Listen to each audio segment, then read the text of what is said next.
you for being here, Abhishek. Abhishek is from ISP. I'll let Abhishek introduce about himself to us. So can you Yeah. introduce? Hey, Vijay, how are you doing? Good, good. Nice to meet you guys. Great. Yeah, Thanks. a quick summary about me. I have about 10 plus years of work experience. Did my graduation from BITS Pilani in chemical engineering, got into a chemical industry from there called Air Liquide. And that's where the HR realized, ki, hey, this guy talks better, let's put him into sales. And that's where the entire journey with sales and business side of stuff started.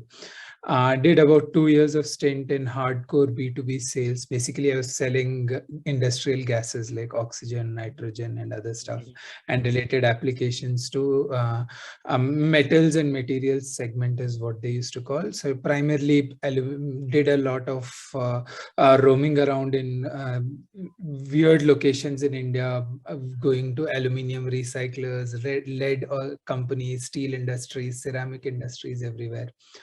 After 2 years of that, I switched to another company called Sigil Sol based in Chennai. Similar industry, similar stuff, but we were basically setting up their applications vertical, which is where it was basically, in short, a SaaS sort of a solution, as a service sort of a solution where you give the gases plus some equipments to various organizations. Okay. Did 2 years of that. I was feeling that there might be a little slowdown in terms of how my personal growth was and other stuff. Did my GMAT, got into an MBA at ISB. The funny side is my dad was behind me, either you study more or get married. And I decided, okay, why not study a little bit more? So I did my MBA from ISB. Was thinking of marketing and strategy as my specializations, but then decided what's the use of strategy if I actually don't know the different functions within an organization. So switched to marketing and operations. After ISB got into HCL, was part of their sales and marketing strategy team. And it was a very interesting 3 years of journey there. Got to interact with a lot of leadership at HCL and got a few meetings. So I was reporting into the then CMO of HCL, Mr. Arthur Phillips. So it was a very interesting journey. Got to learn a lot from there.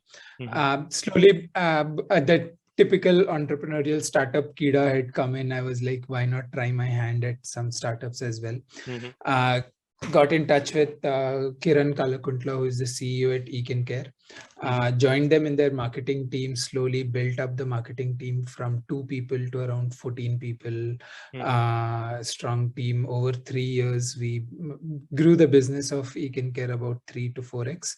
That was a really great place where I got to try out different things, learn new activities and stuff. Somewhere mid of last year, I was looking out for something new, some interesting challenges. Got to know about Hivo Data, got in touch with Manish Chetani, who is the CEO here. And now I'm taking care of their customer success function, which is basically sort of an account management of sorts, but goes a couple of steps beyond that. Been doing this for about 3 to 4 months now. So it's been a very interesting journey across different domains, different industries. And the main idea is being that I keep learning new things, getting to add on more stuff to my skills. Yeah. Great, Abhishek. Interesting thing is, last time we had this session with Prasad. Prasad is also from chemical engineering. So Yeah. I am like, probably all are from chemical engineering to ISB.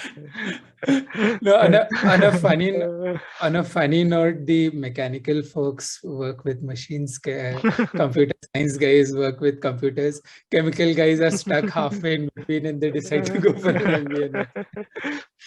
Nice, nice. Actually, right, we usually don't directly jump into the discussion. I mean, we basically want introduction from our speakers, because basically, right, the students get to know what background people come from to pursue MBA, and what is the kind of work they get exposed to after pursuing MBA. So these are all really important to decide if they really want to get into MBA or not, or they'll also Right. get to know what kind of work people do. So I Mm-hmm.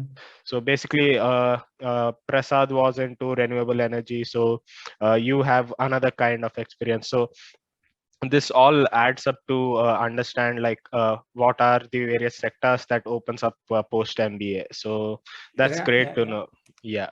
So jumping into our discussion, so the first main question anyone who wants to pursue MBA would ask for is like, what are the factors basically that we should be considering while shortlisting a B school? Okay, so this is Mhm. pretty simple, but it becomes complex while you're deciding which to shortlist. So probably we want to hear from you something on this. Yeah, that's actually very true.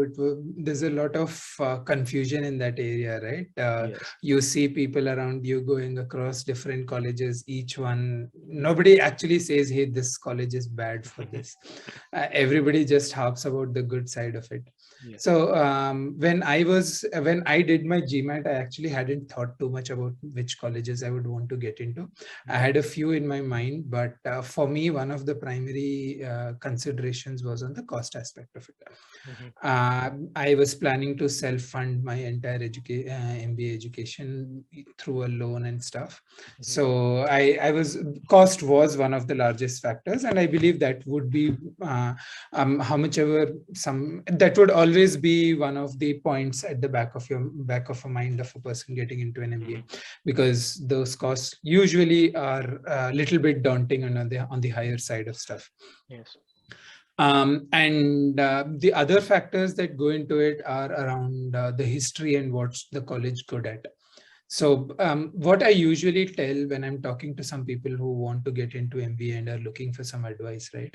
Always tell them that they need to at least have an idea in terms of what they want to do after their MBA. It's not something like your college, graduation college or some stuff where you're studying technical knowledge there. Mhm. So you need to know what you want to get into. So you pick and choose stuff during an MBA college. Mhm. It's like in MBA, they just throw a lot of tools at the candidates, and the candidate and a lot of opportunities, and the person is supposed to pick and choose what he or she wants to do and what is going to be helpful for them in the long run. Mhm. So I think that is one place which also matters highly in terms of which college the person wants to join. So they need to find out what the college is good or known for. Is it, if a person is looking for consulting type of roles, what colleges should they get into? Look at the alumni of the colleges, reach out to folks on LinkedIn or social media places. Start having that conversation with them, because most of the people are very, very friendly and very open to have these candid conversations with people. I myself had pinged a lot of people from ISB, from NUS, from AIM, Manila, and other places to talk to, just to understand what is the culture at the college, which type of companies come for placement, where the alumni are right now after a couple of years, which companies are strong with the alumni from that college, Mhm. because that is what is going to help you in the long run as well to build a career. Mhm. One of the best lines that a professor at the career counselor at ISB had told me was, ISB may not guarantee you a job, but it would guarantee you a career. So Mhm. you may not get the job that you want immediately after the MBA, but the alumni network, the friends that you get at the college and all of that always adds to building that journey towards where the person wants to go to. Mhm. Yeah, yeah. And yeah, So I think these two are the primary points. Mhm. An interesting thing was where a friend of mine had to choose between a top ranked college, Mhm. but at high fees, versus a medium ranked college where he was getting a decent sponsorship. Mhm. If I am in that position, I would pick the second option, Mhm.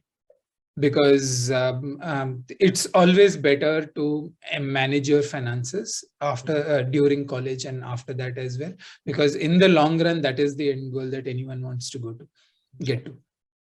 Great. But typical to any question after a management degree, the answer is always it depends on what the individual wants.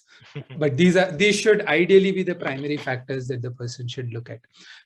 Just to summarize the cost aspect of it, where the alumni and the placements of sort happen after college, and what the college is good at, and the cohort of the alumni section and the batchmates were there.